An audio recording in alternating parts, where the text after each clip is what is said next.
Bonjour à toutes et à tous. Je reçois Oriane Aymar pour ce premier épisode de la saison 5 de Fortitude. Alors il est compliqué de décrire en quelques mots le parcours d'Oriane. Son CV provoque des maux de tête, tellement il est riche, original, voire sinueux. Il ne peut en tout cas pas être logé dans une case. Oriane a été tour à tour diplomate, humanitaire, consultante, chercheur, enseignante à l'université et écrivain. Elle est détentrice d'un PhD en sciences des religions de l'Université de Québec, à Montréal. Elle a été chercheur invité à l'Université de Columbia, ainsi qu'associée de recherche à l'initiative humanitaire de Harvard. Elle a assuré des missions auprès du Comité international de la Croix-Rouge en Afrique, mais aussi en Haïti, après le séisme, où elle est responsable des zones considérées comme les plus dangereuses de l'hémisphère nord, comme la Cité Soleil, qui est une véritable zone de guerre qui oppose les gangs armés et les forces de sécurité. Elle a aussi travaillé au ministère des Affaires étrangères, où elle était responsable des questions religieuses et de radicalisation lors des attentats en France en 2015, ainsi qu'au centre de crise, en charge, entre autres, des projets droits de l'homme et prévention de la radicalisation dans les zones de conflit. J'ai du mal à prendre ma respiration. Mais le parcours extraordinaire de cette femme qui suit ses intuitions et ses passions a failli s'arrêter brutalement à 25 ans, alors qu'elle séjourne près de la tombe de celle que l'on considère comme l'une des plus grandes figures spirituelles de l'Inde moderne, Ma Anandamayi, la mère de la joie. Dans les contreforts de l'Himalaya indien, Oriane est victime d'un accident cérébral. Elle embrasse alors la mort, qui l'étreint, fin de l'emporter, mais finalement lui laissera une seconde chance. En effet, Oriane déjoue les pronostics. Elle s'en sort, mais les médecins lui expliquent qu'elle doit renoncer à la haute altitude ou à la plongée. Mais cette expérience quasi mystique ne fera que renforcer la détermination d'Oriane à poursuivre ses rêves en dépit des avis médicaux. En particulier, et alors qu'elle n'a aucune expérience significative en alpinisme, elle décide de gravir le Lhotse, qui est une montagne de 8516 mètres, qui est un sommet satellite du mont Everest et le 4e plus haut sommet du monde. Malgré le déroulement chaotique de son expédition, elle parvient au sommet le 23 mai 2019. Au sommet, elle contemple l'Everest, la mère de toutes les montagnes. Ce sera alors son prochain objectif. Là encore, Oriane se joue de la mort, qui manque de l'emporter lors d'une chute de sérac, au cours de laquelle elle a été blessée. Mais cela ne suffit pas à l'arrêter. Après une convalescence de quelques semaines, et plutôt que de retourner dans le confort de sa vie chamonniarde, Oriane se lance à nouveau à la conquête de l'Everest, dont elle atteindra le sommet en mai 2023. Je ne vous en dis pas davantage. Notre échange avec Oriane est riche d'enseignements et d'inspiration, et rappelle notamment à quel point il est indispensable de refuser ce que j'appelle le déterminisme. Quand on dit « tu es fait pour faire tel métier »,« non ça c'est pas pour toi », ou quand on se dit à soi-même « j'en suis pas capable, j'y arriverai jamais », ou encore « il ne faut pas s'éparpiller ». Vivre, c'est goûter, c'est expérimenter, c'est tomber, se relever, regretter, recommencer, mais c'est surtout vaincre.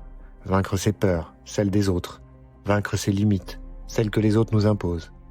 Vivre, c'est se dépasser pour vaincre. Oriane Aymar, bonjour. Bonjour Nicolas.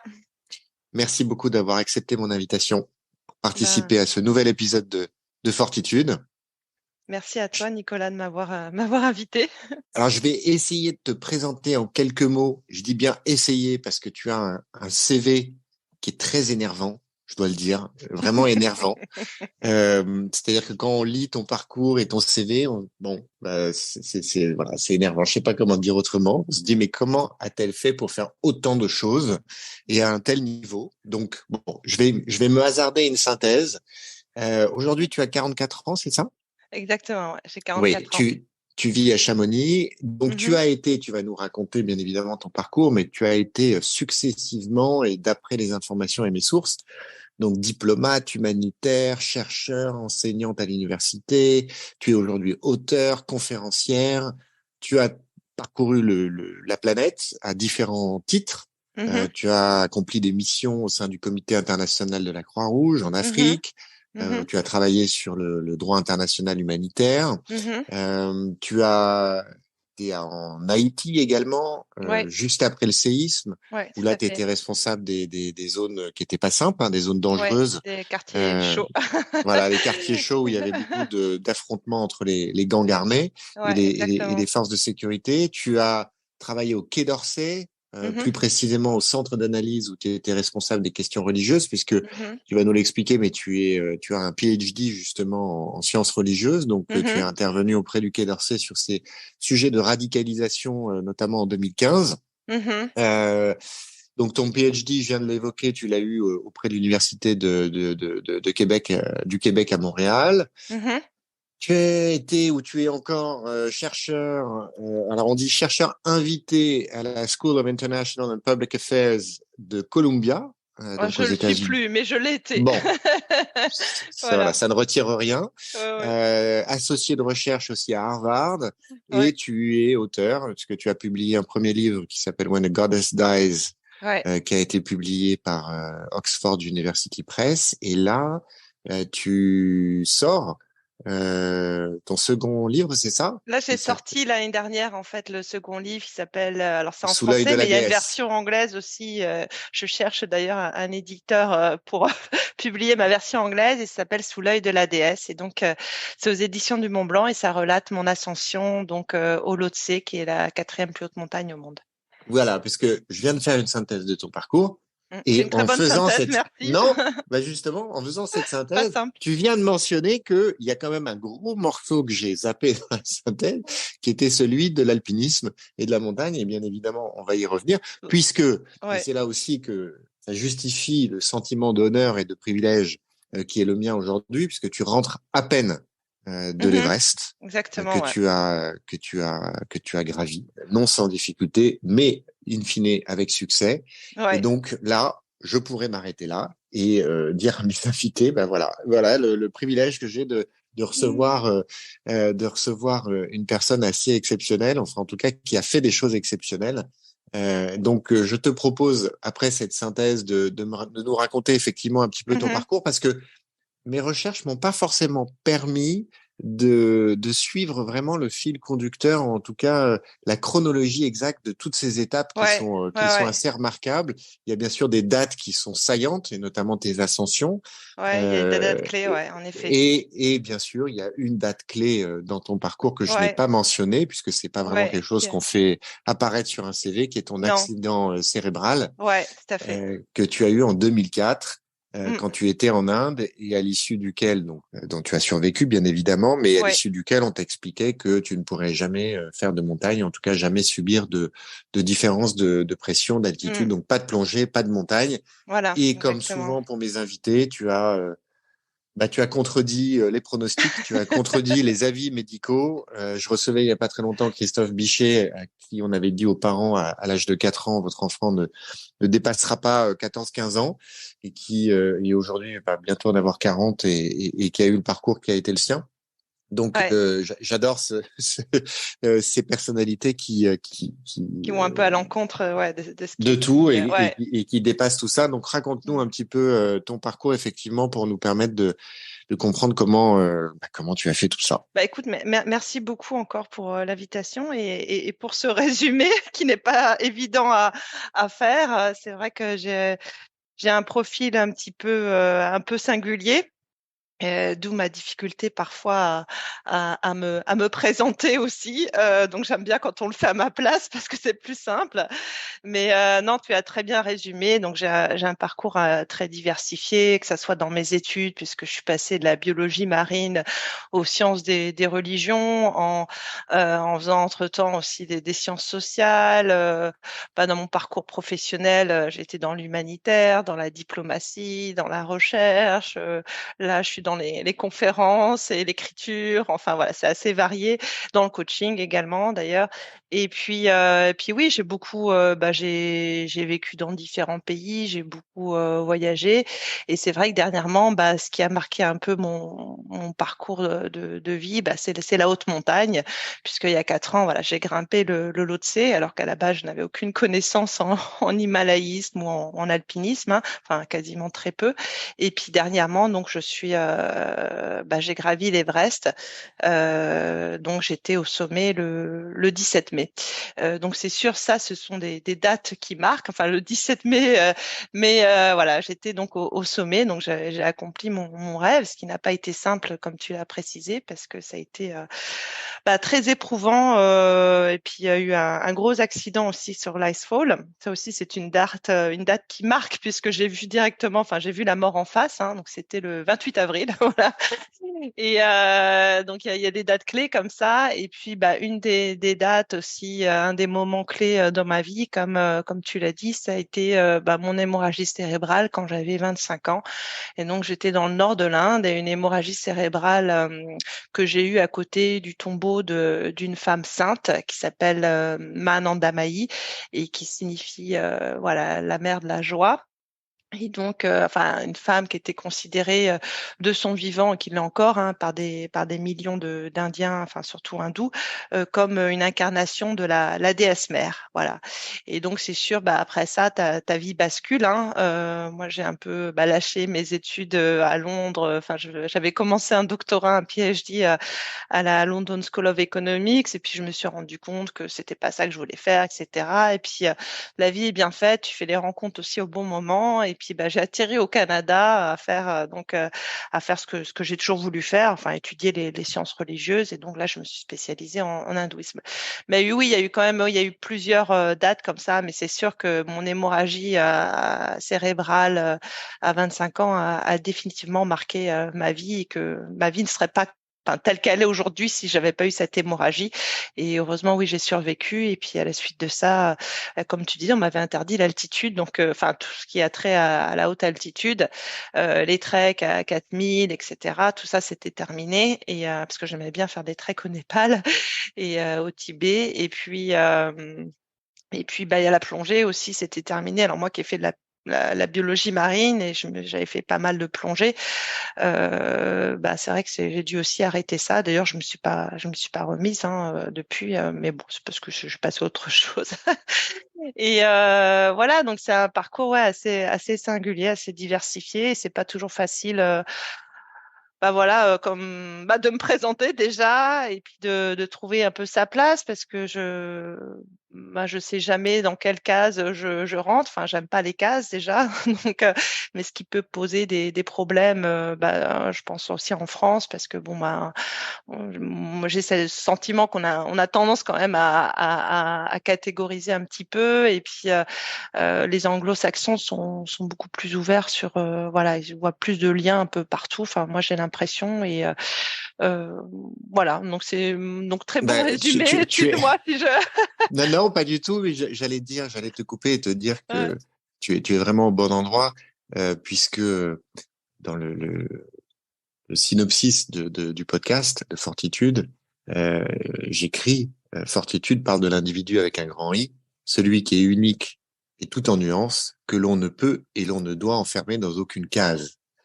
Et c'est Voilà. vraiment, et c'est d'ailleurs là-dessus que je voulais m'arrêter un instant par rapport à ce que tu Mhm. viens d'expliquer, parce que je trouve ça toujours intéressant de savoir ce qui a pu conduire chacune des personnes que je reçois, mais d'une manière générale aussi chaque individu, à prendre tel ou tel virage, à prendre telle ou telle décision, à prendre Mhm. telle ou telle orientation. Et Mhm. notamment, j'en ai déjà parlé à plusieurs reprises avec d'autres invités. Moi, j'ai 3 enfants, je suis très soucieux de la Ouais. bonne manière de les accompagner dans leur parcours. Je suis pas soucieux de leur avenir, je suis pas soucieux de ce qu'ils vont faire. Je suis soucieux Mhm. de la manière dont je peux les aider à choisir par eux-mêmes. Et Mhm. donc, du coup, j'aimerais revenir parce que toute cette diversité, notamment dans tes études et dans ta formation, Ouais. elle a été rendue possible par quoi? Par des parents ouverts intellectuellement ou par toi, des curiosités successives, par des rencontres, comme tu dis, par des ouvrages. Comment? Parce que finalement, c'est assez rare qu'on Mhm. s'autorise de changer de voie, qu'on s'autorise à se dire, justement, je suis pas dans une case. J'ai commencé des études, par exemple, en biologie marine. Je bascule. Et c'est même pas à 180 degrés. Là, c'est demi-tour. On repart dans l'autre sens sur des sciences religieuses. Ouais. Mais cette démarche-là, elle est pas simple parce que notamment en France, c'est très souvent associé à une forme d'échec. Tu renonces Complètement. à Ouais. ton Ouais. parcours d'origine, tu renonces à ce Ouais. que tu Ouais. avais décidé pour faire quelque chose qui n'a rien à voir, donc t'es pas crédible, donc t'es pas légitime. Et il y a Mhm. beaucoup je pense, d'aspirations qui sont tuées dans l'œuf à cause de cette approche que je trouve assez limitée intellectuellement. Donc toi, qu'est-ce qui t'a rendu possible ces changements de voie et de ces virages et finalement la richesse de ton parcours, ne serait-ce qu'au niveau des études? Alors c'est vrai que je suis une personne très très curieuse de nature, donc j'aime bien explorer. Je suis curieuse sur plein de sujets différents et j'ai aussi ce besoin d'être stimulée intellectuellement, c'est-à-dire que je peux me lasser assez vite. Et pourtant, je rentre en profondeur dans mes sujets. Enfin voilà, je vois, enfin pour faire un doctorat ou d'autres, voilà, je vais à fond dans ce que je fais. Mais c'est vrai qu'au bout d'un moment, bah, j'ai souvent cette envie de passer à autre chose. Donc ça vient assez naturellement. Et j'ai ça depuis assez jeune en fait. C'est-à-dire que enfin C'est c'est pas assez que je inné. m'ennuie, ouais. Mais encore une fois, je lâche pas. C'est-à-dire que je vais jusqu'au bout à chaque fois, quoi. Donc quand je commence quelque chose, je vais jusqu'au bout. Même dans mes études, hein, voilà, il y a des moments ça me plaisait pas forcément, mais voilà, je vais jusqu'au bout.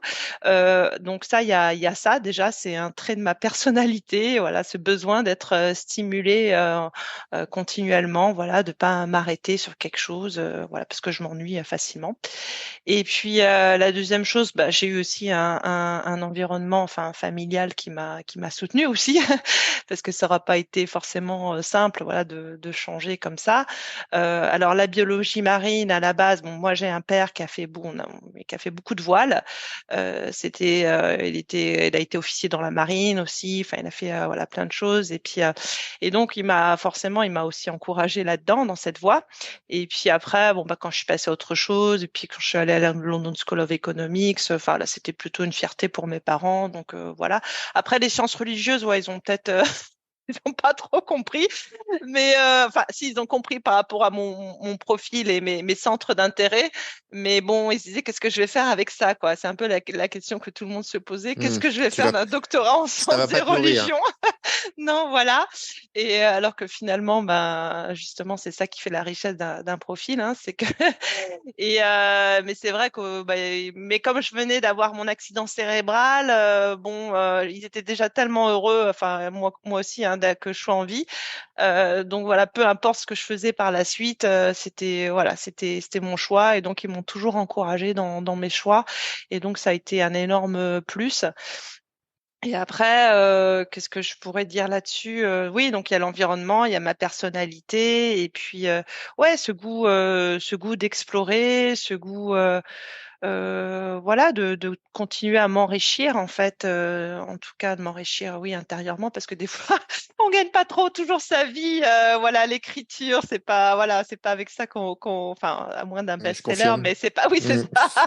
Voilà, c'est pas avec mon livre universitaire, même si c'est dans une super maison d'édition, Oxford University Press, ou voilà, ou mon dernier livre, ou voilà, mais c'est pas ça qui va changer, qui va faire que je m'enrichisse, mais en tout cas, oui, intérieurement, ça c'est important. C'est un peu ça qui me guide aussi. Il faut que vraiment je sois alignée. Mais je pense que ça vient pas facilement. Il faut constamment se réinventer. Et maintenant, j'ai plus tendance à l'accepter, alors que plus jeune, j'avais plutôt ce sentiment de pas, bah, d'être un peu en décalage avec tout le monde et surtout en France, encore une fois, surtout en France où voilà, si faut déjà commencer très jeune. Enfin, je voyais tous mes amis au lycée, ils avaient déjà leur vie toute tracée, la prépa, l'école de commerce ou autre. Enfin voilà, tout est déjà tracé. Et puis alors moi, j'ai jamais fonctionné comme ça parce que je fais en fonction de mes aspirations qu'il faut écouter, hein, ses envies profondes, et c'est pas toujours évident parce qu'on est souvent pollué par son environnement ou on a simplement peur des fois du changement. Et puis je fais confiance aussi à la vie, aux rencontres aussi. Je me dis que voilà qu'il y a rien qui arrive par hasard. Et par exemple, quand j'ai eu mon hémorragie cérébrale, quelques heures avant, J'ai rencontré, juste à côté de la tombe de Mananda Mai, j'ai rencontré un professeur canadien, donc spécialiste du bouddhisme et de l'hindouisme. Et en fait, c'est comme ça que par la suite, j'ai atterri au Canada. C'est parce que je l'ai recontacté après mon hémorragie cérébrale, en lui disant, bah, bien sûr, ce qui était arrivé. Et là, il m'a dit, bon, bah, envoie-moi ton projet, etc., ton projet de thèse, et puis on va voir ce qu'on peut faire. Et donc, je fais confiance. Pour moi, les rencontres et voilà, ce type de, ouais, c'est comme des synchronicités en fait. Je fais énormément confiance aussi à ça. Alors je veux pas avoir des signes partout non plus, hein. Je veux pas tout interpréter, mais il se trouve que bah, la vie, elle est encore une fois, elle est bien faite et que les choses arrivent aussi au bon moment. Il faut juste être attentif et voilà et regarder autour de toi et observer quoi, observer et Tu, se faire tu, confiance, qui n'est pas toujours tu- évident. non, ce qui est pas forcément évident. Tu disais tout à l'heure, c'est un point sur lequel j'aimerais qu'on s'attarde une seconde. Ouais, Euh, Tu étais très curieuse, tu es très curieuse de ouais, nature, tu as besoin d'être stimulée, ça explique cet appétit finalement à la diversité de ouais, savoir, d'expérience que tu as, qui a été la tienne. Mais tu as aussi dit, en revanche, je termine tout ce que je commence. ouais, c'est vrai. J'ai tendance à Est-ce que à terminer. toi, avec ton recul, tu dirais que c'est un peu la contrepartie incontournable qui est requise à cette diversité? C'est-à-dire que j'aurais tendance à penser que quand on s'éparpille, mais qu'on va pas au bout des choses, on perd bien évidemment du temps, on perd de l'énergie, mais peut-être qu'on Mm. perd aussi un peu de confiance en soi. Et que Ouais. petit à petit, ces expériences avortées nous travaillent un peu de l'intérieur et peut-être nous ralentissent. Et Mhm. du coup, est-ce que tu dirais, bah, à un instant T, vous avez une curiosité pour quelque chose, vous vous lancez par exemple dans un diplôme, dans un cursus ou dans un voyage ou dans un travail, que sais-je. On se rend compte en cours de route que finalement, c'est pas forcément le résultat attendu, mais il faut essayer de se fixer quand même un point d'arrivée pour terminer un cycle, parce que sinon, bah, ça va pas avoir le bon effet, et sinon, bah, on peut se perdre un peu en chemin. Est-ce que tu dirais que les deux vont de pair, ou pas forcément, et qu'il n'y a pas de règle, et que finalement, bah, vaut mieux que certaines personnes qui se lancent dans un truc à un instant T, si au bout de 3 semaines, un mois ou 2 mois, se rendent compte que c'est pas la bonne voie, qui changent. Comment Mm. tu t'abordes ça? Enfin, je pense que si c'est vraiment au tout début, je pense que c'est important de se donner aussi le droit de changer si vraiment il y a quelque chose qui va pas, qui cloche, etc. Mais quand on est en plein milieu du chemin, j'ai tendance à poursuivre en fait parce que bah, je pense que c'est une question de tempérament en fait. J'aime bien aller jusqu'au bout tout simplement. Et puis je me dis, on sait jamais, voilà, on sait jamais. Ça peut toujours être utile, ça peut toujours servir. Après, je pourrais rebondir. Donc, je me dis, ouais, je pense que c'est une question de tempérament. Et je me dis, ouais, je me dis encore une fois que ça peut toujours être utile. Donc, je vais quand même jusqu'au bout. Voilà, je me dis peut-être qu'à un moment Tempérament ou donné, discipline? bah, il y a les deux, hein, voilà. Je pense qu'il y a les deux aussi. Et de la discipline, oui aussi. Il faut de la discipline aussi pour continuer. Mais ouais, je pense que c'est une question de tempérament. J'aime juste pas de personnalité. J'aime pas en fait m'arrêter comme ça en plein. Enfin, si je m'arrête, c'est que vraiment il y a vraiment quelque chose de grave qui s'est passé. Encore une fois, j'essaye de m'écouter, mais ça vient avec l'âge aussi. Bien sûr. On apprend à s'écouter de plus en plus, à faire confiance à cette petite voix en nous, hein, mais encore une fois, c'est pas toujours évident. Parce que des fois, il y a aucune raison de dire bah, de faire chemin inverse ou de s'arrêter, mais aucune raison, disons, rationnelle, hein, enfin, rien de rationnel à cette décision. Mais j'essaie encore une fois de m'écouter et dire, voilà, d'écouter mon ressenti, en fait. Et puis en plus, je pense avec l'âge aussi, on a moins envie. Alors, je pense que je prendrai pas les mêmes décisions qu'avant, mais peut-être que maintenant, je serais peut-être plus apte à lâcher quelque chose qui me plaît moins, dans le sens où on n'a plus de temps à perdre, quoi. Enfin, plus ça va, et plus je me dis non, bah j'ai pas de temps à perdre, quoi. Donc, et c'est pareil avec les gens, avec les personnes, avec un environnement qui me convient pas. Enfin, je me dis je n'ai plus de temps à perdre, donc quelque chose qui ne me correspond pas, qui ne me plaît pas, qui ne me oui, là, j'aurais tendance peut-être à lâcher plus facilement.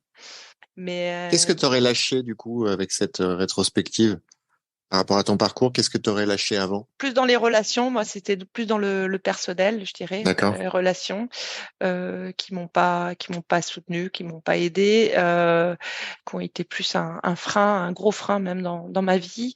C'est souvent le Peut-être, cas d'ailleurs. ouais, bah, Les, ça les dépend, ouais, obstacles, voilà. bizarrement, les obstacles parfois les plus compliqués à surmonter, ce sont des gens qu'on a choisi d'avoir dans son entourage ou Ouais, qui sont dans notre entourage. ouais, Et c'est la libération quand on s'en rend compte et quand et qu'on s'en ouais. écarte, c'est assez impressionnant. Quelque part, comme je dis, il y a tout qui sert à tout en fait, c'est ça. Donc finalement, je regrette pas en fait mon parcours parce que même aujourd'hui, bah, je suis sûre qu'un jour ça va revenir, la biologie, l'environnement à un moment donné. Enfin, surtout qu'en plus, bah moi j'ai envie de continuer des expés, j'ai envie de des expéditions, pardon, pas seulement dans la haute montagne, hein, mais j'aimerais bien aller dans faire bah, le pôle sud, le pôle nord. Enfin, tout ça m'intéresse énormément et je me dis qu'il y a un lien finalement avec ce que j'ai fait dans le passé. Donc je me dis, on ne sait jamais quoi. Et C'est un pour moi, tout est escalier très lié en sinueux. fait. Oui, voilà, c'est ça, c'est les Tout mêmes est marches lié. d'un escalier, quoi. Je vois pas de séparation en fait. Hein. Mais peut-être que oui, si j'avais d'autres choix à faire, bah oui, ça serait au niveau relationnel. Et puis peut-être que je serais partie à l'étranger beaucoup plus tôt en fait pour faire mes études. Et puis je me serais orientée beaucoup plus jeune vers les sciences religieuses. Ouais. C'est comme un grand escalier, mais qui est très sinueux, qui est pas du tout rectiligne Non, pas du tout. qui est composé de plein de marches de tailles Ouais, différentes. ouais, Et il y a certaines marches qui permettent de s'élever d'un coup euh, ouais, plus haut, d'autres qui sont plus petites, mais qui du coup permettent d'aborder la marche suivante. ouais, exactement, Et ouais, finalement, tout ça est interconnecté. Et c'est vrai que complètement. une expérience qui au départ peut paraître inutile ou insignifiante peut se révéler à un autre moment indispensable finalement à cette ascension de l'escalier. C'est pour ça que là, j'exprime encore une fois un avis très personnel. C'est pas un principe absolu, mais du coup, pour en revenir à cette idée d'essayer de terminer ce qu'on commence, ben, un peu à l'image d'une marche, si votre marche elle est pas complètement finie, et qu'il y a un morceau qui est un petit peu soit cassé, soit pas achevé, bah voilà, ça peut-être que ça joue aussi dans l'ascension, dans le Ouais. parcours. Et Mm, même si bien évidemment et surtout pour les jeunes, il faut s'autoriser à de la liberté, de la flexibilité, de la souplesse, mm. et pas On n'a forcément plus le choix s'évertuer aujourd'hui. Ouais. dans une impasse. Mm, Mais néanmoins, faut quand même avoir conscience, surtout aujourd'hui où les choses sont, malgré tout, on peut le dire, beaucoup plus simples qu'avant. C'est-à-dire qu'on a un accès, comment ces ouais, études aujourd'hui, je veux dire, le monde est ouvert. Il ouais, y a les possibilités sont quand même extraordinaires.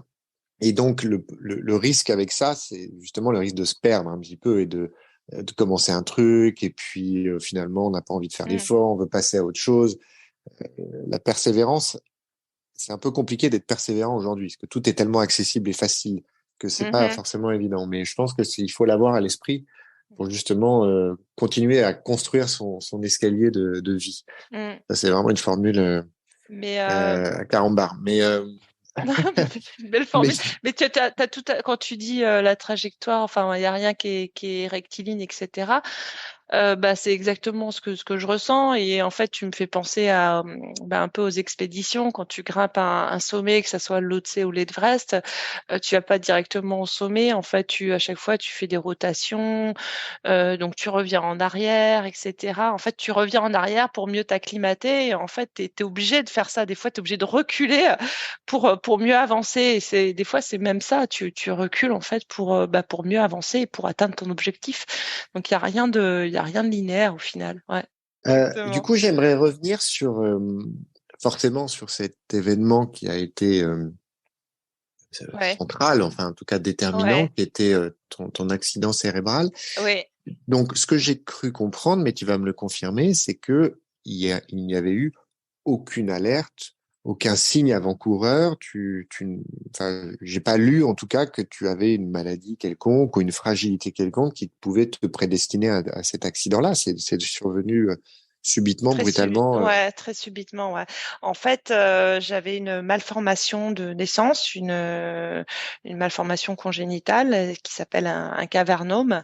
Et alors oui, en effet, c'est arrivé très très subitement, hein, en pleine nuit, parce que je dormais en fait, je dormais juste à côté de la tombe de Mahananda Mahi, parce qu'on peut, qui se situe dans l'ashram en fait, dans le lieu de retraite. Mais les étrangers en fait, ne peuvent pas rester, ne peuvent pas dormir dans l'ashram. Donc moi il y avait une guest house qui était juste à côté. Moi je dormais, voilà, c'était à quelques mètres de la tombe, et c'est arrivé donc en pleine nuit où là, en effet, bah j'ai vu la lumière. Enfin, j'étais partie quoi. Et quand je me suis quand j'ai repris conscience, et heureusement je partageais ma chambre à ce moment-là, parce qu'en général je voyage plutôt seule, enfin toi à l'époque, et là l'amie qui était de l'autre côté de la chambre, qui m'a vu avoir des convulsions en pleine nuit, etc. Et puis quand elle m'a demandé comment je m'appelais, bah, j'étais incapable de dire comment je m'appelais. Enfin moi j'étais déjà ailleurs, hein, c'était déjà voilà. Et puis là on m'a amenée à l'hôpital militaire de Dehradun. Et puis là, ils se sont occupés de moi, ou là, j'ai dit adieu à mes parents au téléphone. Enfin, voilà, ça a été un moment très, très difficile. Mais en fait, il y a 3 ans avant, alors je savais que j'avais une malformation, mais normalement, elle devait pas se mettre à saigner comme, comme elle a fait. Enfin, c'était pas ce Ah qui oui, était donc tu le prévu. savais. Tu l'avais Ouais, découvert quand? ouais, je l'avais découverte 3 ans avant, quand j'étais en Indonésie. Je travaillais pour l'UNESCO. Je faisais une mission là-bas à Jakarta, et en fait j'ai eu la dingue. Voilà, donc je me suis retrouvée à l'hôpital pendant quelques temps, et à la suite de ça, bah, je suis revenue au bureau de l'UNESCO. Et puis là, bah je sais pas pourquoi, mais j'avais des maux de tête, mais c'était une horreur quoi. En fait, j'avais envie de me cogner la tête contre les murs. Et puis donc, je suis retournée à l'hôpital, et là, ils m'ont fait une IRM, et là, ils ont découvert que j'avais quelque chose au cerveau. Mais ils savaient pas exactement. Donc, j'étais à l'hôpital militaire de Jakarta, et là, ils savaient pas ce que j'avais non plus. Et donc, en fait, bah, à ce moment-là, j'ai été rapatriée. Donc, c'est le premier rapatriement, parce qu'il y en a, après, il y en a eu plusieurs. Une longue série, oui. Voilà, exactement. Et pour des raisons très différentes à Ouais, chaque les fois. compagnies d'assurance Voilà. t'adorent d'ailleurs. Ouais, vraiment, elles te kiffent. Exactement. Et donc voilà, premier rapatriement, c'est là au Kremlin-Bicêtre à Paris. Donc j'ai eu toute une batterie, enfin, d'examens. Et ils m'ont dit que j'avais une malformation au cerveau. D'ailleurs, ils m'ont fait rire parce que quand je suis arrivée au département, enfin la neurologie là, au Kremlin-Bicêtre, ils ont dit attention, on a une dingue qui arrive, parce que je venais d'avoir la dingue aussi, donc c'était un petit jeu de mots. Oui. Donc et en fait, je suis donc là, ils ont vu que j'avais un cavernome, et le chirurgien, enfin le neurochirurgien avait dit à l'époque, bah, c'est pas la peine d'opérer, vous pouvez vivre avec. A priori, voilà, il y avait pas de danger quoi. Voilà. Et puis bah, 3 ans plus tard, ça s'est déclenché sans aucune raison, voilà, à côté de la tombe de Ma. Enfin, voilà, donc j'avais déjà un attrait aussi pour Mahananda Mahi, hein. Je pourrais pas expliquer les raisons, encore une fois, il y a rien de rationnel, mais pourquoi ça s'est déclenché à ce moment-là, là-bas, à côté de cette tombe, voilà, je pourrais pas expliquer, voilà. Mais et donc là, oui, j'ai cru que mais je savais que j'avais une hémorragie, enfin que j'avais une malformation, mais je ne pensais pas que ça allait se déclencher. En fait, c'était ça la grande surprise. Et puis moi, j'ai cru que c'était vraiment, c'est que c'était la fin, quoi. C'est-à-dire quand j'ai repris conscience à l'hôpital de Dehradun, quand ils m'ont montré l'image du scanner, etc. Bah je me suis dit, moi je connaissais la taille du cavernome, mais je me suis dit là avec le sang qui voilà avec l'hémorragie, je me suis dit, ça y est, c'est foutu quoi. Puis quand on voit la lumière, quand enfin j'avais ce sentiment en fait que il y avait rien qui pouvait me faire dire le contraire. J'avais ce sentiment à l'intérieur de moi que j'allais vraiment partir quoi. Et peut-être parce que j'étais déjà passée de l'autre côté en fait. C'était très très étrange. Et puis finalement, ben ils m'ont amenée à l'hôpital à New Delhi. Je suis restée aussi quelques temps après rapatriement. Puis là, j'ai été opérée donc en France. Et c'est quelques mois plus tard, je suis allée vivre au Canada où j'ai commencé mon doctorat. Mais non, ça n'a pas été évident. Mais cette malformation, je la connaissais déjà en fait. Mais personne ne savait que ça allait se mettre à saigner comme ça. Et voilà, ça c'était un peu la Et surprise. alors, forcément, raccourci à 2,50 €, mais la passion pour les religions, elle était antérieure? Ah oui, ça depuis D'accord. longtemps en fait, Mais la depuis l'âge de décision, mais du coup, de passer la troisième et d'aller faire là le PhD au Canada sur les sciences, est-ce que c'est le résultat direct de l'accident où tu t'es dit, Alors et- j'étais en Inde en fait là et je devais apprendre le tibétain à la base pour mon PhD justement à la London School of Economics. J'avais un PhD mais c'était en sciences sociales et tout. Et puis mais j'étais pas convaincue et puis voilà, c'était pas vraiment ce que je voulais faire et puis c'était pas exactement les sciences sociales, c'est intéressant mais je me sentais limitée en fait dans mon champ d'études. Et puis en fait, quand j'étais en Inde, j'ai pas du tout appris le tibétain. Je me suis baladée dans différents ashrams, j'ai fait de retraites, je suis allée voir des maîtres, j'ai visité des lieux sacrés, des lieux de pèlerinage. Et puis au bout de 4 mois, il y a eu cette hémorragie qui a tout stoppé. Et puis c'est là, quand on donc j'étais déjà en pleine réflexion et puis l'hémorragie en fait, enfin le fait de passer à côté de la mort, là je me suis dit c'est bon là j'ai maintenant tu vas jusqu'au bout et puis tu fais ce que tu as toujours souhaité et puis comme j'avais rencontré ce professeur quelques heures avant, je me suis dit, bon enfin là je pense que si j'y vais pas maintenant, j'irai jamais quoi. Enfin voilà, les portes se sont grandes ouvertes et donc là j'ai décidé de sauter le pas, quoi. j'ai envie de te poser cette question. Je suis Comment prête. tu interprètes cet événement? Parce que forcément, là où tu te trouves, c'est-à-dire à côté de cette tombe, de cette déesse, Mm. qui a une signification particulière, Ouais.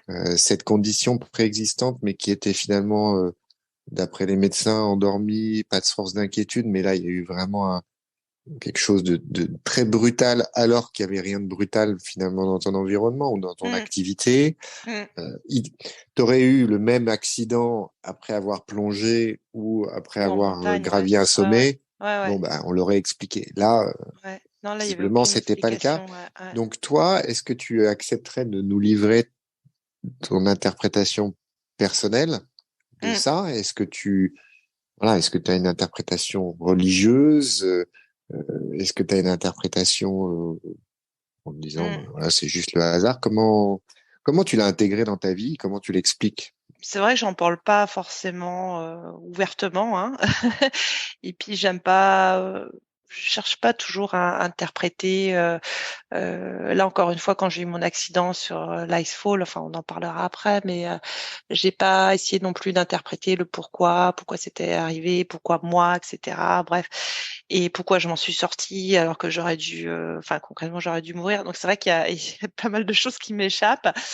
Mais par rapport à Mahananda Mahi et mon hémorragie, alors moi j'étais pas là pour rien, hein, d'ailleurs, et ma thèse de doctorat, ce qui a donné aussi un livre après, enfin aux États-Unis, c'est sur Mananda Mai aussi. Et quand j'ai rencontré le professeur canadien quelques heures avant, je lui disais que justement, si je pouvais, je ferais un doctorat, un PhD et que je choisirais comme thématique, enfin le Mananda Mai, quoi. Voilà, ça serait le sujet de ma thèse. Donc en fait, c'est très étrange en effet, et j'ai pas d'explication rationnelle, mais tout ce que je peux dire, c'est que oui, je ressens une forme de protection en fait, ce qui n'empêche pas les épreuves, ce qui n'empêche pas que j'ai eu des accidents, etc. Mais je sens ouais comme une forme de protection de peut-être de ouais d'ailleurs quoi. Voilà, c'est peut-être qui est très lié aussi à la figure de la mère. Ouais. la figure de la mer, ou quel que soit le nom qu'on lui donne, la déesse mère, Mananda Mahi, mais ça, je l'ai vu aussi en montagne. C'est très lié en fait. Et je dirais, et quand j'ai gravi l'Everest, je pensais à ça parce que l'Everest, c'est pas n'importe quelle montagne, c'est pour les locaux, c'est une déesse, c'est la déesse mère du monde pour les Tibétains qui l'appellent Chomolungma, pour les Népalais, c'est pour ça qu'ils lui font des offrandes, c'est pour ça que voilà, ils invoquent sa protection aussi avant de gravir, hein, parce que personne ne va s'aventurer avant d'avoir fait des cérémonies et des offrandes pour la déesse mère. Et il y a toujours ce fil conducteur, enfin lié à la mer, quoi, la figure de la mer et cette forme de protection en fait. Et je pense que voilà, pour moi c'est très lié, mais encore une fois, j'ai pas d'explication rationnelle à donner. Mais c'est de cet ordre-là en tout cas. Il y a quelque chose autre qui me dépasse et qui est là, qui est présent, mais que je ne pourrais pas forcément expliquer voilà dans nos mots. Mais en tout cas, ouais, c'est de l'ordre, on va dire, de l'ordre du sacré, ouais, quelque chose qui me dépasse, ouais. Si je peux D'accord. résumer comme ça. Oui, oui, mais en sachant que C'est pas évident. j'attendais pas forcément une réponse rationnelle, Ouais, justement. Ça peut être quelque ouais. chose voilà, qu'on a du mal à expliquer avec des mots. Mais par C'est un rapport à Mananda sentiment, Mahi, Mananda Mahi, enfin juste pour revenir sur elle, c'est vrai alors moi je l'ai jamais connue de son vivant, hein, mais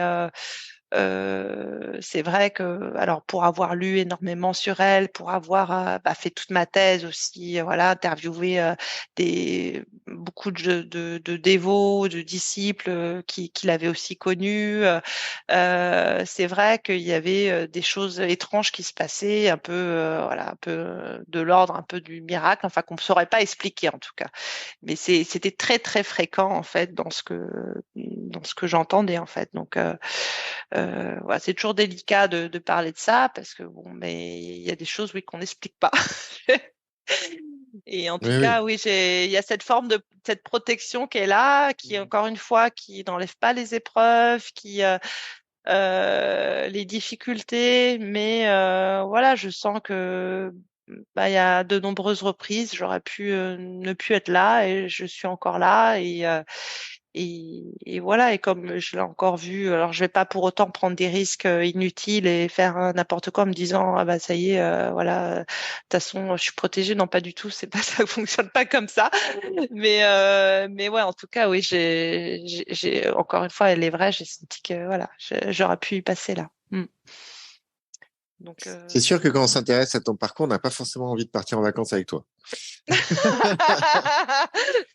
non, non, au contraire, Non, mais au bon, ça se contraire, c'est discute. que Hein, on pourrait dire, Oriane a un peu la poisse quand même. Hein. non, non, au Alors contraire, justement, justement, c'est pour que tout le que monde comprenne, pour que tout le monde comprenne ce dont je parle, moi, ce qui me fascine, je connais un tout petit peu la montagne. ouais. Je dis un tout petit peu parce que par rapport à ton parcours, c'est absolument ridicule, mais avec moi, j'ai passé ma vie en montagne de l'âge de 5 ans jusqu'à à peu près mes 20, 22 ans. Quand on fréquente la montagne, quand on pratique l'alpinisme ou l'escalade, ou peu importe, tout ce qui est un peu supérieur à la montagne à vache, il y a cet aspect apprentissage, technique, Mm, entraînement, acclimatation. Voilà, c'est un apprentissage qui est assez long. C'est une relation avec la montagne, avec les éléments, etc., qui s'apprend.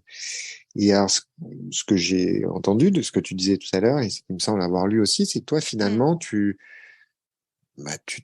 même pas que tu t'es lancé dans l'alpinisme en allant à l'aiguille du Midi ou même faire le Mont Blanc, c'est tu t'es lancé dans l'alpinisme en allant directement en Himalaya, et alors mm. même que tu avais pas justement forcément cette expérience passée, cet apprentissage. Comment tu en es arrivé là? Comment ça s'est passé? Et c'est vrai que de l'extérieur, on est assez dubitatif. Mhm. Parce Alors, que ouais. même pour gravir le Mont Blanc en France, qui a 4008, on sait qu'il faut de l'acclimatation, il faut un minimum. euh, on- on- Aujourd'hui, on a l'impression que c'est facile et que tout le monde peut y aller, mais non, ça reste quand même de la haute montagne et il y a pas mal de gens qui font demi-tour parce que justement, ils sont pas acclimatés. Mhm, Alors, a fortiori, en Himalaya, on a des plateaux qui sont déjà à 5000 mètres. mhm. Donc, comment ça s'est fait? Voilà, moi j'ai été un peu surpris et dubitatif en me disant ça a l'air d'être quand même quelqu'un qui fait pas les choses n'importe comment, Mhm. qui apprend, qui se prépare, qui s'intéresse. Puis tu nous l'expliquais tout à l'heure, tu es curieuse, tu vas au fond des choses. Mais comment tu bascules comme ça du jour au lendemain en te disant bah tiens je vais aller en Himalaya et puis je vais aller accessoirement je vais aller faire le Lhotse qui est quand même loin d'être une montagne Ouais, facile. c'était pas le plus simple des 8000 Non, à faire. C'est vrai que j'étais un peu. Mais alors moi déjà par rapport à la montagne et la haute montagne, alors je vais à Chamonix depuis que je suis née en fait. C'est-à-dire à la base je suis de Sceaux, de la région parisienne, donc j'ai vécu à Sceaux toute mon enfance, mon adolescence. Mais on allait fréquemment à Chamonix avec mes parents. Mais alors c'est pour le ski. Alors, j'étais très bonne en ski, mais par contre tout ce qui est alpinisme, mes parents m'ont jamais encouragée à me lancer là-dedans. Et puis j'étais pas forcément d'ailleurs attirée. Et puis donc j'ai jamais pratiqué en fait d'alpinisme quand j'étais jeune. Et puis par rapport à l'Himalaya, en fait, bah, très tôt, je me suis retrouvée au Enfin, ce rêve de grimper les hauteurs himalayennes date il y a très longtemps, hein, et de gravir l'Everest. En fait, j'avais 23 ans. Et quand je me suis retrouvée au camp de base de l'Everest, côté tibétain. Donc là, je m'étais dit, en fait, c'était devenu comme une évidence, voilà, qu'un jour j'allais être en haut. C'était une évidence en fait. Je savais pas comment l'expliquer, etc. Puis après 2 ans plus tard, il y a eu mon hémorragie cérébrale, bah, qui a tout freiné. Mais bon, pour l'instant, dans tous les cas, je n'avais aucune expérience en haute montagne, en himalayisme, mais c'est venu en effet bien plus tard. C'était en quelle année? C'était en 2013. Ouais, 2013. Donc j'avais déjà 34 ans, ouais. Et là, en fait, alors j'ai continué par contre autant, j'ai évité les hauteurs, etc. Mais j'ai continué quand même à faire des treks, des marches. Et puis, et il y a un été, j'ai fait la traversée des Alpes à pied. Du lac Léman jusqu'à Nice, et c'est là où j'ai rencontré un chasseur alpin, et donc enfin on se recroisait de temps en temps, voilà, lui il marchait, il avait son rythme, etc. Puis des fois on se retrouvait dans quelques-unes des étapes, et puis donc la traversée des Alpes, enfin 2, 3 semaines plus tard, je l'ai contacté et je lui ai dit, ouais, je lui ai demandé s'il pouvait pas m'emmener au sommet du Mont Blanc, parce qu'en fait, il avait l'habitude d'emmener des groupes au sommet. Et je lui ai dit, tu peux pas m'emmener au sommet parce que faut que je trouve une idée de cadeau pour mon père pour ses 70 ans. Il a toujours rêvé d'aller au sommet du Mont Blanc, et ben, j'aimerais y aller à sa place. Et donc finalement, il m'a amené, mais en fait, là, j'avais aucune expérience. J'avais jamais utilisé de piolet de ma vie. Ça a été très direct comme apprentissage. Là, j'avais pas trop le choix. Je suis passée par la voie des Trois Monts, et en fait, ça a été ma première montagne en fait à gravir. Ça a été le Mont Blanc, donc à 34 ans. Et là, je n'avais aucune expérience du tout, et j'ai appris à utiliser un piolet sur la voie des Trois Monts. Voilà. Donc, ça a été un peu un peu soudain, et je me suis rappelé de ce et que t'as pas m'avait fait d'acclimatation avant. non, non, mais alors c'est vrai, comme j'avais passé tout l'été dans les Alpes à marcher, etc. Hmm, Alors j'avais une bonne oui, condition physique, mais par contre, quand j'ai atteint le sommet du Mont Blanc, c'est là où, en fait, je ne le savais pas, mais j'ai eu un un petit œdème. peu mal à la tête, mal à la tête, ouais. Ouais, j'ai eu carrément un œdème en fait. Ouais. Moi, je le voyais pas. Mon visage avait gonflé, mes lèvres avaient triplé de volume, mes mains aussi. Et quand on est redescendu, enfin, on a fait la grande traversée, donc on est redescendu par le goûter. C'est quand ils m'ont vu au goûter, ils m'ont dit, mais en fait, je crois que vous avez l'air pas très bien et tout. Et en fait, j'avais fait un œdème, et c'est là où je me suis rappelé de ce que m'avait dit, voilà, mon neurochirurgien, et qui m'avait dit, bah, c'est pas bon pour moi l'altitude, quoi.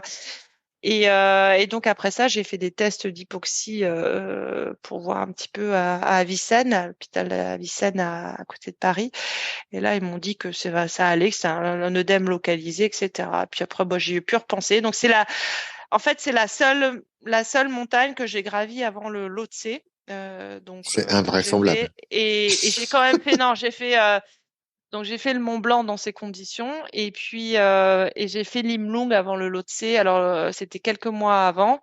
Je venais de quitter le ministère des Affaires étrangères et j'ai fait l'Imlong qui est un 7000 au Népal justement pour tester si j'étais capable en fait si mon cerveau était OK pour suivre ma tête et en fait ça a été et ça a été même j'allais bien mieux que la plupart des gens en fait. En fait j'ai pas souffert du mal d'altitude. J'ai jamais en fait subi le mal d'altitude. Donc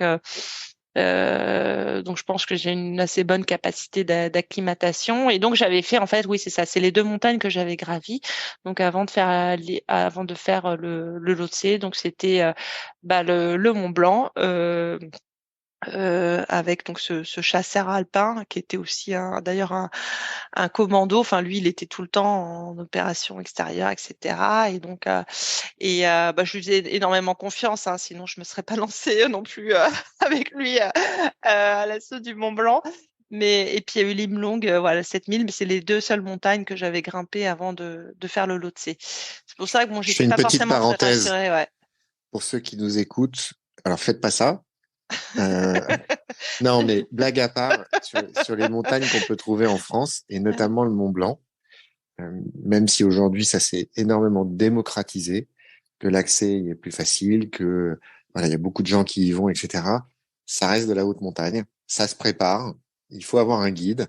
Le mieux, Mm, c'est quand même de s'acclimater, parce que c'est quand même mm, dommage d'arriver suffisamment haut et de devoir faire demi-tour, parce que justement, on fait un œdème et qu'il faut rebaisser en altitude. mm. Donc, soyez sérieux, humble vis-à-vis de la montagne. Le Mont Blanc, ça rigole pas trop non plus. Mm. Voilà.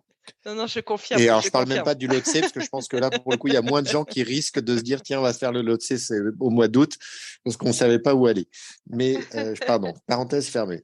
Mais non, non, je confirme, il faut. Alors, je connaissais ma condition physique, encore une fois, quand j'ai fait le Mont Blanc, j'avais déjà fait plein des treks longue distance. Là, je venais de faire la traversée des Alpes. Je savais que j'avais une bonne capacité d'acclimatation, même si j'avais eu mon hémorragie dans le passé. Je sais que la haute altitude, voilà, je tombe pas malade, voilà.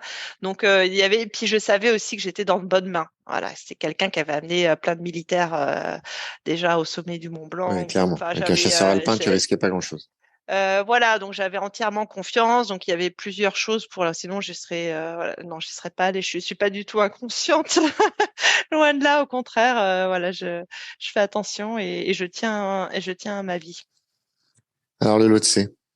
Le Lhotse, oui, ça n'a pas été simple. C'était mon premier 8000, ouais. Mm. Quelque part, c'était une manière de me rapprocher de l'Everest parce que finalement, pour moi, l'Everest toujours été mon objectif, enfin mon rêve hein, depuis très jeune. Donc, je me rapprochais au fur et à mesure de l'Everest. Tout ça, c'était comme une préparation, on va dire.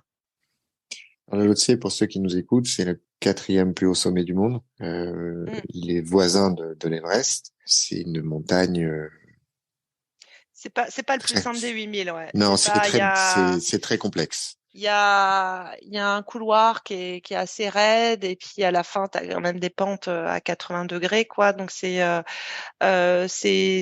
couloir, c'est du mix. Enfin, c'est un mélange de roche, de glace, de neige. Enfin, c'est bon. Après, maintenant, après avoir fait l'Everest, je veux dire, c'est pas simple non plus.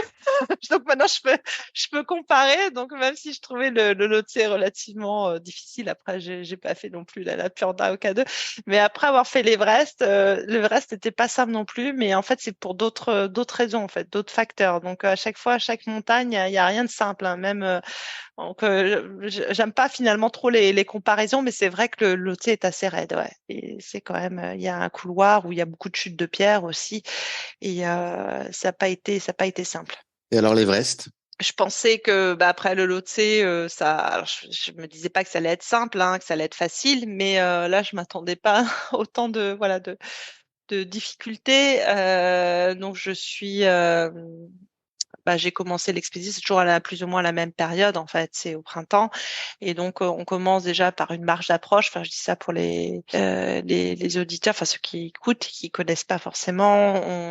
On commence par une marche d'approche. On fait donc un trek en fait jusqu'au camp de base. Là, on s'acclimate. Puis après, on fait les rotations. Donc pour s'acclimater justement, on fait ces allers-retours entre les camps supérieurs pour que notre corps en fait s'adapte au manque d'oxygène. Et c'est seulement après ça qu'on fait le sommet, l'ascension finale. Et en fait, moi, dès le départ, quand j'ai commencé la rotation, donc j'ai atteint le camp 3, qui est à 7002 à peu près. Et donc, tout allait très bien. J'étais en bonne condition physique. J'ai pas eu de mal d'altitude. Enfin, j'avais touché voilà, le camp 3. Tout allait parfaitement bien. Et c'est à la redescente que voilà ce que je craignais le plus est arrivé. C'est que j'ai été prise dans une chute de sérac, donc c'est ces gros blocs de glace, ces énormes, ouais, c'est énorme en fait, qui sont cassés la gueule en fait, ils ont chuté et donc et moi j'étais juste en dessous. Et quand j'ai entendu le bruit, enfin, j'ai même pas eu le temps de regarder, hein, et là, j'ai compris que c'était probablement la fin. Enfin, voilà, je me suis dit, si je m'en sors là, enfin, je savais exactement. Et là, je me suis dit, là, cette fois-ci, c'est pas comme dans les films, c'est pas là, ça c'est la réalité. Là, c'est vrai. Là, ça t'arrive, Oriane. C'est pas ce que tu as anticipé qui pourrait se passer. Non, ça arrive vraiment. Et en fait, je me suis dit, c'est la fin, quoi. Enfin, je vois pas comment je peux m'en sortir. Et à moins, voilà, d'un miracle justement. Et en fait, j'ai été frappée violemment par un des blocs qui tombait et mon bloc, il a la taille, je sais pas, d'une grosse bagnole une grosse voiture, quoi, une énorme bagnole. Et puis, j'ai été frappée par le bloc et j'ai été projetée, en fait. Et là, le bloc m'a frappée sur le côté gauche. Et puis quand mon Sherpa m'a retrouvée, alors j'ai repris conscience. Il m'a dit, il me demandait si j'étais ok. Alors tu sais pas trop quoi répondre dans ces moments-là. Quand t'es ok. Enfin donc moi je pleurais parce que j'avais très très mal en fait. J'avais très très très mal et puis je saignais sur le côté gauche et j'avais l'impression d'avoir l'oreille cassée. J'entendais plus grand-chose. Et puis là, il m'a dit tout de suite, il a vu que que je répondais quand même, et il m'a dit tout de suite, lève-toi, il faut qu'on parte. Il faut qu'on parte et parce qu'il y a d'autres blocs qui peuvent tomber. Et puis là, là, quand on réalise qu'on vient déjà, donc on est en vie et on tient à garder la vie et que c'est pas grave la douleur. Et puis là, je me suis relevée et en fait, j'ai pas traîné et j'ai continué à marcher en fait en titubant, comme si j'étais saoule quoi. Et donc et puis là après ils m'ont évacué donc quand je suis arrivée au camp de base. Moi, il a quand même fallu traverser toute la cascade de glace comme ça en titubant et en saignant et tout. J'avais extrêmement mal et puis j'étais un peu très traumatisée quoi. Mais voilà, et c'est pour ça qu'après, quand on commence son expé avec ça, voilà, c'est pas évident. C'est pas évident voilà, de continuer. Et donc, j'ai fait un petit séjour à l'hôpital avant à Katmandou, là où ils m'ont soignée. Et puis après, finalement, j'ai décidé de revenir, ce qui n'a pas été simple, notamment parce qu'il y a un trauma qui est là après, hein. Parce qu'il fallait repasser par la cascade de glace. Et puis après, il y a rien qui a été simple. Après, il y a eu les conditions météo n'étaient pas ce qu'elles devaient être. Il y avait des rafales de vent aussi par la suite. Entre le camp 3, le camp 4, à des rafales à 100 km/h. Donc après, tout a été retardé. Finalement, je suis restée 3 jours dans la zone de la mort, ce qui est, enfin, à plus de 8000 mètres, ce qui n'était pas du tout prévu. Et donc forcément, j'avais pas l'oxygène pas assez d'oxygène aussi. Et puis après, j'ai eu des gelures. Enfin bref, et puis je me suis cassé le pied à la redescente. Il a fallu quand même continuer. Donc enfin voilà, il y a eu plein de plein de soucis et ça n'a pas rendu l'expé facilement, enfin facile quoi. Et donc je me dis, il n'y a aucun 8000 qui est simple, hein. Je me dis, alors, j'ai pas fait le K2, j'ai pas fait la Napurna, etc. Mais chaque montagne a ses difficultés, puis tout dépend, en fait, des facteurs, de ce qui nous arrive, de notre chance, de notre préparation. Enfin, voilà, c'est pas, il n'y a rien d'acquis et il y a rien de simple, hein. Donc, l'OTC, Everest ou d'autres, voilà. Et, et même une expédition Mont Blanc, hein, ça peut se transformer aussi en catastrophe, hein. Donc, ouais.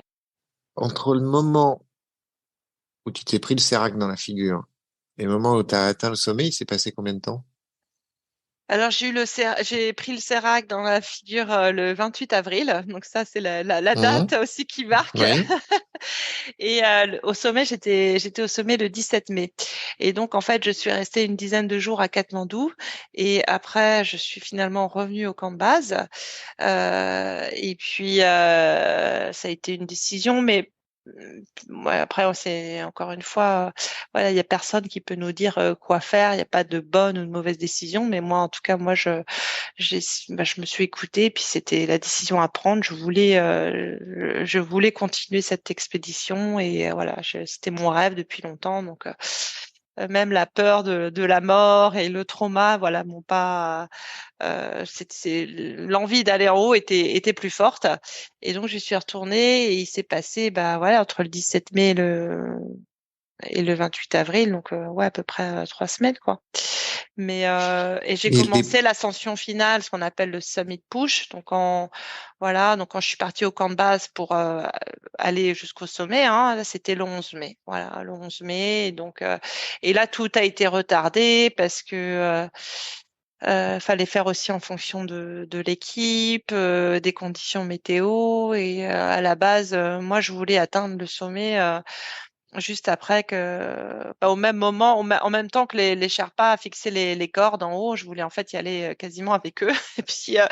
Et puis tout a été retardé, mais ça, c'est lié en fait à mon équipe. Et oui, parce que des fois, ça dépend aussi des autres, hein. Ça dépend pas que de soi, et de son état physique, de ses conditions, etc. Ça dépend aussi des autres. Et puis après, il y a eu les conditions météo qui n'étaient pas bonnes. Bref, voilà, il y a eu plusieurs choses qui fait que j'ai atteint le sommet que le 17 mai. Ce que tu as ressenti là-haut, Alors, une fois au sommet, ce que j'ai ressenti là-haut, alors bien sûr, c'était, il y a un grand moment de joie, hein. C'est une joie, je dirais une joie pure, en fait, très profonde, très intense, en fait. C'est quelque chose, c'est une joie qui vient vraiment de l'intérieur, en fait. Qui est mêlé aussi à un sentiment ouais, de gratitude. C'est tout ça en même temps, quoi. Mais c'est très bref à la fois. J'avoue que ça a duré quelques instants, mais c'était extrêmement bref parce il faisait tellement froid. Je sais pas, à peu près, il devait faire -40. Enfin, cette année a été particulièrement froide et ça, tout le monde pourra le confirmer. On a rarement eu en fait un Everest aussi froid, enfin depuis ces dernières années. Et c'est pour ça qu'il y a eu autant de gelures aussi, hein. Il y avait pas, moi j'ai eu des gelures, mais les Sherpas ont plein de gelures. Quand je suis retournée à l'hôpital par la suite pour mes gelures et pour mon pied cassé, l'hôpital était rempli aussi de Sherpas, quoi. Ils avaient jamais vu ça, donc il faisait particulièrement froid et donc on n'a pas envie de traîner. Et puis encore, on pense aussi il y a toute la descente à faire, quoi. Et surtout, moi, je pensais au Rosso Hilary. C'est là où il peut y avoir quelques embouteillages, justement parce qu'il y a tellement peu de place pour passer que voilà, on peut être vite bloqué. Et donc, je voulais pas être bloqué en haut à plus de 1000 mètres, quoi. Donc voilà, j'ai pas traîné, mais il y avait quand même ce sentiment de joie qui était là. Mais c'est pas un endroit où on s'attarde. Voilà, c'est assez inhospitalier comme lieu. En fait, c'est un endroit, on fait que mourir en fait à vitesse grand V. Donc ouais, c'est pas un endroit où on traîne. Et puis alors moi, par rapport au Lhotse, alors le Lhotse, ça m'avait fait aussi un peu le même effet dans le sens où j'étais très heureuse parce que voilà, j'étais face à l'Everest, j'avais atteint donc le Lhotse c'est 8516 mètres, donc voilà, c'était un moment très spécial, mais pareil, on n'a pas envie de s'attarder à cause du froid, même s'il faisait moins froid que là quand j'ai fait l'Everest. Mais il y avait un cadavre. Ouais, c'est ça ce qu'on m'avait pas dit, c'est qu'il y avait un cadavre quelques mètres plus bas, donc un Himalayiste qui était mort en haut. En fait, il y a un peu plus de 7 ans.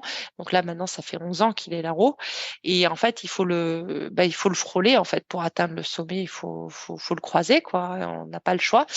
Et donc, c'est assez perturbant d'arriver au sommet en croisant un cadavre qu'on veut pas forcément regarder, mais on finit quand même par le regarder. Donc, voilà, on est quelque part accueilli par la mort et ça peut être c'est très perturbant en fait.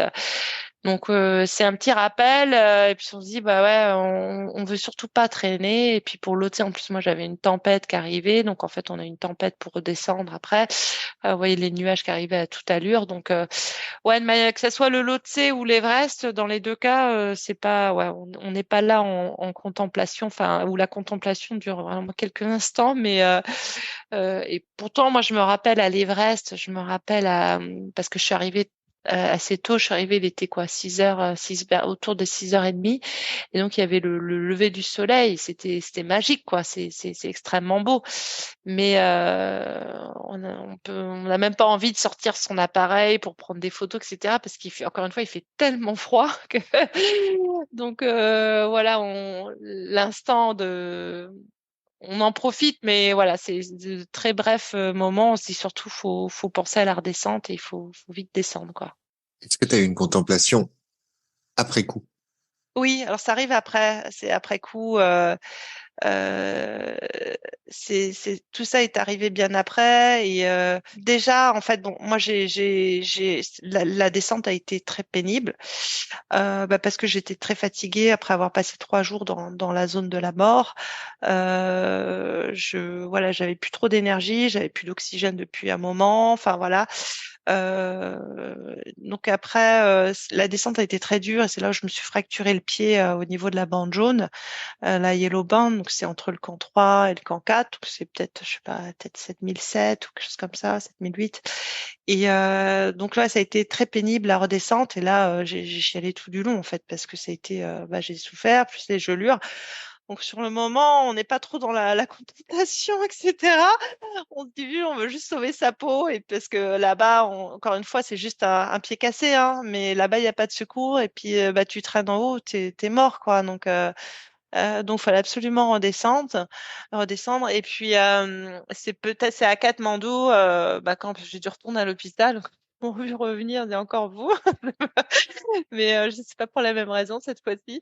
Et c'est vrai que là, j'ai commencé à réaliser en fait que j'étais allée au sommet. Mais ça a pris du temps et c'est quand j'ai vu la vidéo que mon Sherpa avait prise avec la GoPro, là, il y a tout qui m'est revenu, quoi. Et c'est vrai et ce sourire que j'ai d'ailleurs, qui est pas un sourire anodin, c'est quand je parle de joie profonde, ouais, c'est une immense joie, en fait, qui est présente. Une immense joie, mais quelque chose qui est très, très intérieur, en fait. Et puis, sentiment de gratitude que j'ai. Mais tout ça, c'est vraiment ressorti, je dirais, plus quand je suis revenue à Katmandou, où j'étais au chaud, où on s'est occupé de moi, où voilà, on s'est occupé de mes gelures, etc.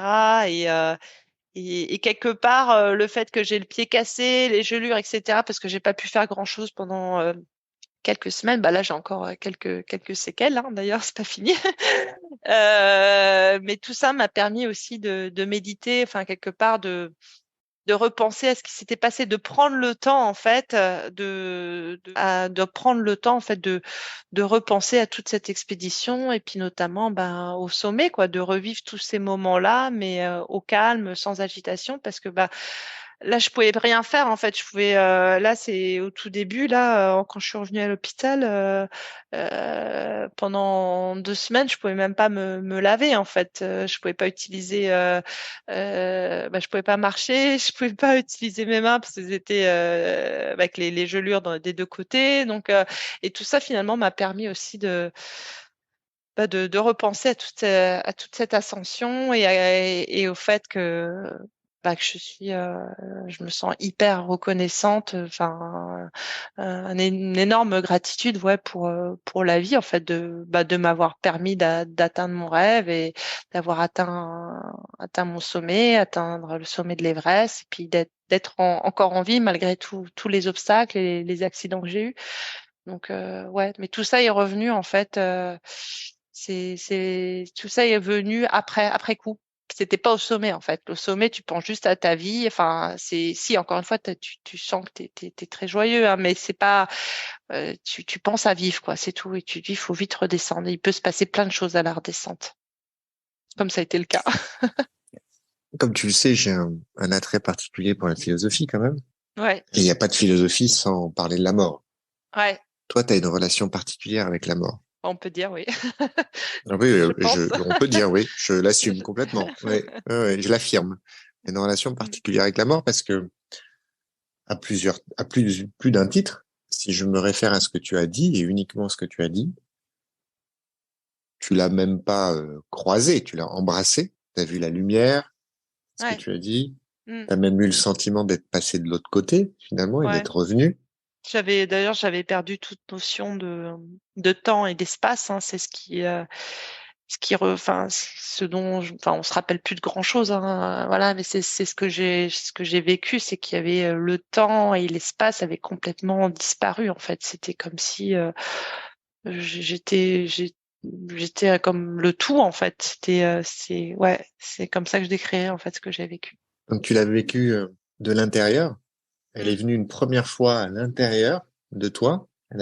Voilà, t'a fait faire une petite danse, Ouais, et puis t'as exactement. laissé, et Ouais, ensuite donc j'y vais. t'es allé la rechercher. Pardon, je vais reformuler. C'est pas ça. T'es pas allé la rechercher. T'es pas allé la Alors, je la rechercher. cherche pas, je la Non, non, cherche pas non, non, la c'est mort, pour mais ça. après, Non, c'est non, le vrai mot était très que, mal ouais, choisi. ouais, Pardon. ouais. Non, non, mais Donc tu, elle s'est représentée, disons, elle s'est présentée à moi à tu l'as nouveau. reconfronté. Ouais. Confronter quelqu'un ou quelque chose, on a une démarche active en sachant que on va très certainement faire face à cette personne ou à cette chose, mais on y va Mm. quand même. Quand on Ouais. fait de la montagne, d'une manière générale, et Mm. a fortiori en Himalaya, on confronte la mort. Peu Ouais. importe les circonstances, peu importe les conditions, l'équipe, voilà, c'est une démarche proactive où on sait qu'on se confronter à la mort. Et tes expériences l'ont démontré.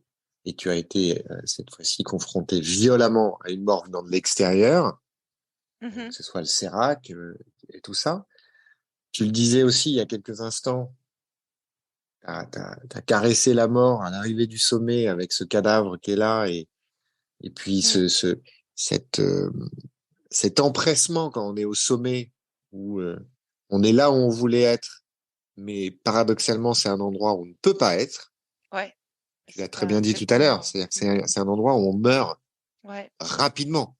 Ouais. Il y a une accélération voilà, l'organisme meurt quand on est à ces Mm. altitudes-là et dans ces conditions-là. Donc, faut vite redescendre. Donc, on voit bien par tous ces moments, toutes ces expériences, cette relation très réelle, très intense que tu as eue, que tu as avec la mort. Est-ce que aujourd'hui tu peux la décrire de ton point de vue cette fois-ci, cette relation, ce Mhm. que ça t'a apporté, ce que ça t'apporte aujourd'hui? Je, Pourquoi je le Mhm. formule comme ça? Parce que pour ceux qui ont côtoyé la mort, en fait, l'idée, c'est qu'après, elle accompagne tout le reste de la vie. C'est pas quelque chose qu'on peut oublier. Mm. Et c'est finalement un accompagnement qui est pas forcément négatif, loin s'en faut. qui a ses vertus. Alors parfois, malheureusement, en fonction des expériences, ça peut être, comme tu le dis, tétanisant et je pense que bon nombre de personnes qui ont subi ce que tu as subi avec la chute de Sérac seraient pas revenus en arrière Mm. et seraient repartis. Et voilà, ils vivent avec cette crainte, etc. Et, euh, et c'est vrai que moi j'aime beaucoup cette phrase de Sénèque, je t'aime ô vie grâce à la mort. Et j'y crois beaucoup à ça parce que ça donne une Mm. coloration, un regard à la vie Mm. qui est pas le même. Donc est-ce que toi tu peux nous partager d'un point de vue personnel mais philosophique au sens Ouais. Ah ouais. apprentissage de la vie et de la compréhension de la vie et ce que cette relation à la mort t'a apporté, t'apporte aujourd'hui et voilà.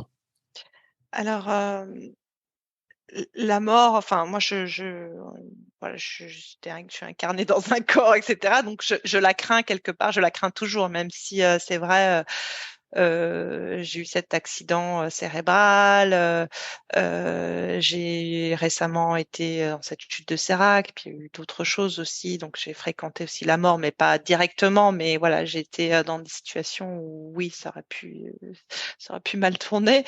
Mais je la crains aussi, même si elle fait partie de moi, hein, mais pour autant, voilà, quand j'étais sur mon lit de mort en Inde, enfin mon lit que je pensais être mon lit de mort, j'avais pas envie de partir, quoi. J'avais pas envie de partir et je trouvais ça presque injuste, alors que voilà, de partir tout de suite. Enfin, j'en voulais vraiment presque à la vie, en fait, de devoir partir. Et donc, non, j'aime vivre, j'aime la vie, et je tiens aussi à vivre. Et pareil, quand il y a eu l'accident, la chute de Sérac, donc quelque part, j'ai peur aussi de la mort.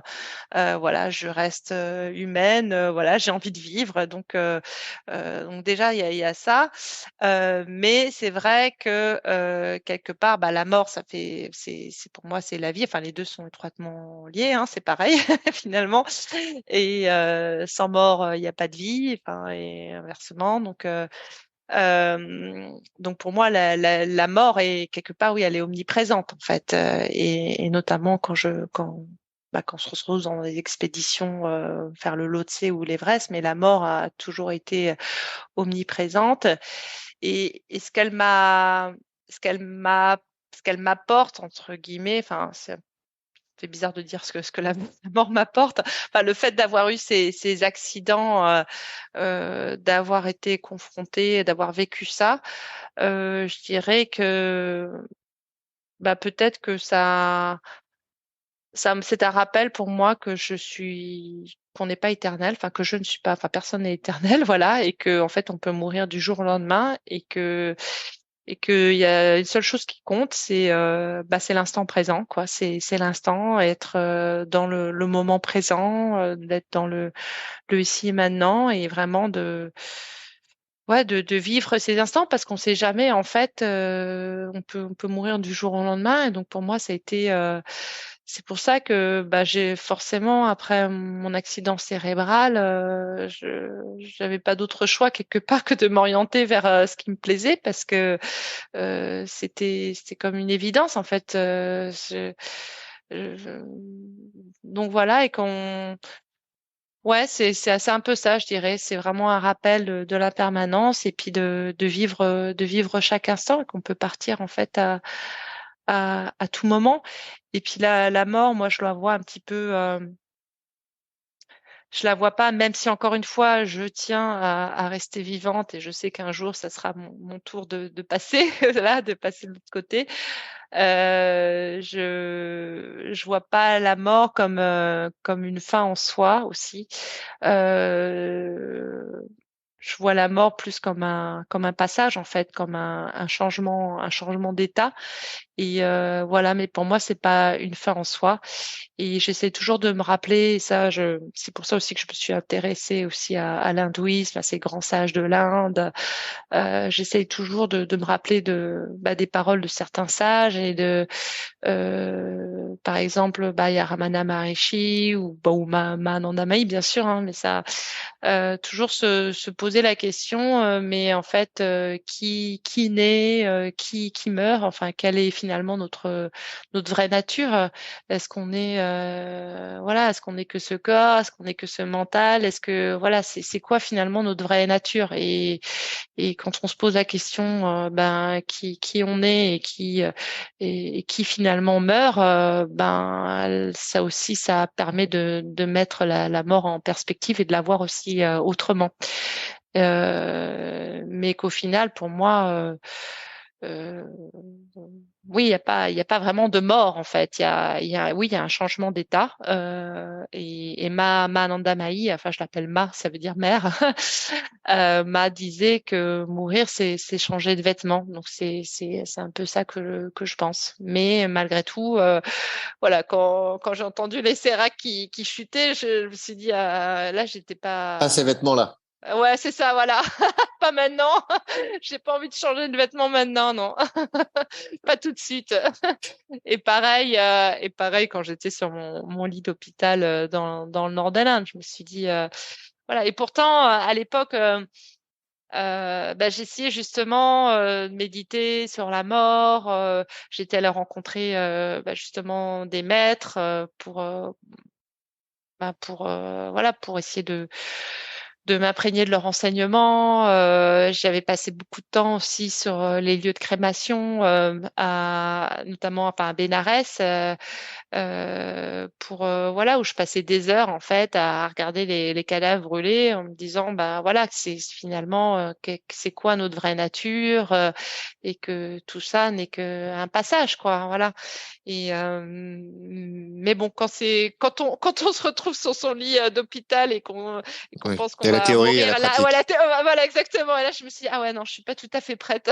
C'est c'est ça. Et puis, ouais, alors je me sentais pas du tout prête. Et pareil dans la S-Folle, hein, je me disais, bah non, je ne veux pas. Enfin, non, non, je ne veux pas mourir. Je tiens à la vie et encore une fois, c'est un cadeau d'être ici. C'est un cadeau d'être en vie et c'est ça qui ressort en fait particulièrement depuis mon retour de l'Everest. En fait, je me sens voilà, je me sens très très reconnaissante. Ouais, mais c'est sûr, je suis passée par un moment un peu difficile, mais Ce qui est étrange d'ailleurs, enfin ce qui est pas, non, c'est finalement, enfin, pas ça forcément étrange d'ailleurs, mais c'est que la décision a été très limpide en fait pour revenir après, poursuivre l'expédition. Comme tu disais, bah oui, il y en a probablement un certain nombre qui auraient dit, bah non, mais moi j'y retourne pas, c'est bon quoi. Et moi ça a été très clair en fait. Fallait que j'y retourne. Et puis là j'ai pas, ouais, il y avait plus de peur. Enfin, il y avait plus, c'était mon rêve. C'était aller au sommet de l'Everest qui était déjà d'ailleurs pour moi une façon de remercier la vie parce qu'en grimpant l'Everest, moi je suis pas dans les trucs de performance et tout ça, je m'en fous un peu, c'était par rapport à moi et c'était une manière de remercier aussi la déesse mère parce que voilà pour bah, tout ce que j'ai dans la vie et tout ce qu'elle m'a donné quoi. Ouais, la mère, ouais. C'est une manière pour moi de remercier, de lui rendre hommage. Donc pour conclure notre échange, je vais te poser la question traditionnelle sur mon tableau Memento Mori, Ouais. qui est reproduit dans mon livre. Donc il y a un tableau qui représente de manière imparfaite et arbitraire une vie de 80 années.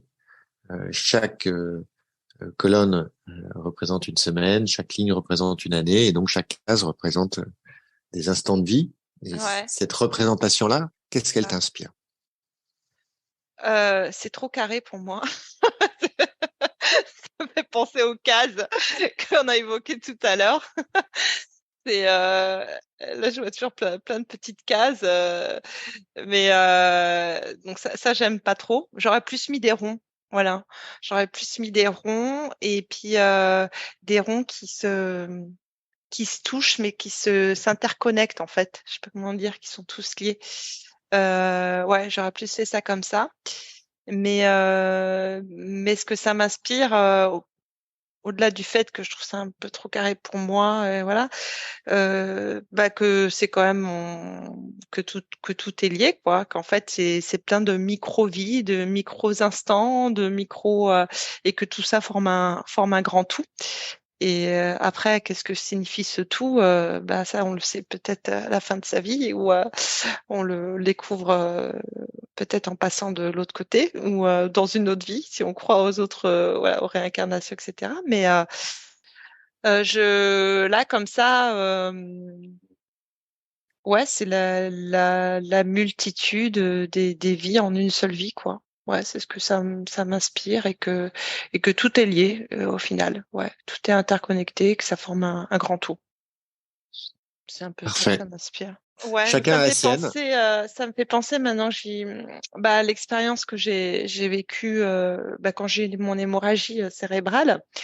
Parce que alors oui, je ne me rappelais plus de comment je m'appelais, mais j'étais capable à ce moment-là de décrire ce que je voyais à cette amie qui partageait la chambre, donc où je lui parlais de réalité. Alors c'est le mot que j'avais utilisé, de réalité, parce qu'elle a tout, elle a noté, hein, euh, de réalité, et que c'était, je lui disais que j'étais une réalité et que j'étais et une autre réalité en même temps, et que j'étais, en fait, c'est comme si j'étais dans plusieurs mondes ou plusieurs instants. Enfin, comme c'est toute cette petite case, c'est qu'en fait, comme si on pouvait être dans une case à un moment donné, dans une autre case à un autre moment, et puis tout en même temps, en fait, toutes ces cases. Enfin, voilà, il n'y a pas Ce qui est de. la théorie du quantique. Voilà, exactement.